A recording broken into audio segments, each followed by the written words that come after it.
Gusto lang ko magpasalamat unang-una sa tanan sa itong mga deputy mayor, sa itong mga leader sa itong 11 katribo diri sa Davao City. Tagaan sila palakpak, palihok. Kay Mr. Willianito P. Tormes, itong officer in charge of the Davao City Tourism Operation Office. So pagbaga na to, kay Morning Sir nag-andam sa ato ang kadayawan, garong tuiga. Punta nangalipay mo sa giandam sa ato ang City Tourism para sa inyo mga tabawin nyo. Ang kadayawan Exegom, of course, and to Mr. Mark Saavedra from the Embassy of the United States of America. Thank you for joining us in celebrating our Kadayawan Festival. Local officials from various LGUs. Gusto na ako, tagaan na ito kusog nga palakpak ang mga nagbantay sa tuwa, mga pulis o sundalo. Karong bulana sa itong Kadayawan, dili-dali inyong trabaho. Kung dili tungod sa inyo ha, walay kadayawan nga mahitabo. Salamat kaayo sa inyong pagbantay sa mga dabawin niyo. Kung sa itong mga bisita na nangabot, welcome sa inyong tanan. Salamat kaayo sa mga contingents na gikan sa mga laing probinsya na ni-appeal sa itong Kadayawan karong tuiga. Mabuhay mong tanan. Congratulations sa inyong mga performance. Dapat kay Bauta, inyong mga kalat, basura ninyo, pamunitan ninyo, ay mo patakaglabay, kay nailanta nga ikaduha, pinakalimpyo nga syudad sa Southeast Asia. So kabalo na ta sa itong mga responsibilidad na yung mga uban, mga bagong tubo, dire. Na po yung mga bagong dayo.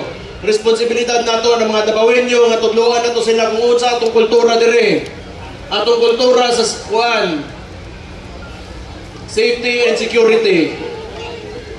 Pag may nakita, magsalita, di na ito nakalimtan, muna karon hapsay gyapon o malinawon ang atong lugar. Katuha, atong liquor ban, ikatulo, atong smoking ban, o ikaupat, firecracker ban nato. Mao na diha ang mga balaod nga nabutang sa mapa ang Davao City.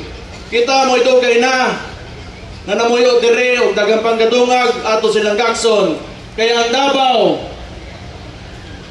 bisag unsa mamangka, madato, mapobre, bisag asa ka nga tribo, ma-Muslim ka, ma-Kristiyano, ug unsa man imong reliyon, usara tang tanan, Dabawenyo, ug di lang ta Dabawenyo, Mindanao tang tanan, usara tag dugo. Mo nang kita makahiusa ug magpadayon sa kinabuhi nga malinawon ug malipayon.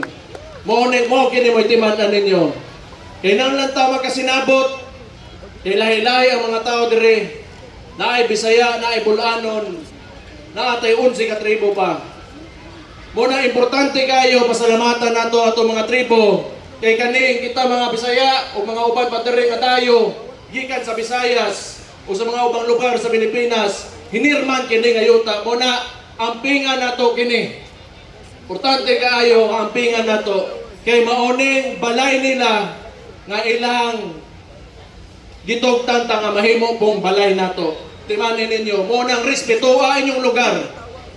Respetuha inyong kaugalingon, tumana ang mga balaod ug tumana inyong isig katao. Salamat kayo, mabuhay ang Davao, mabuhay ang Mindanao, mabuhay tang tanan, mabuhay ang Pilipinas. Unta magpadayon mo nga malipayon ug malambuon sa inyong mga kinabuhi. Salamat kayo, may gabi sa inyong tanan. Daghan kaayong salamat to our very own Mayor, Sebastian Bastet Duterte. Atong palakpakan sa makausapa ang atong alangdong mayor. Wow, Jan, grabe yun ang energy sa atong mga Dabawenyos. O padayon gyapon ta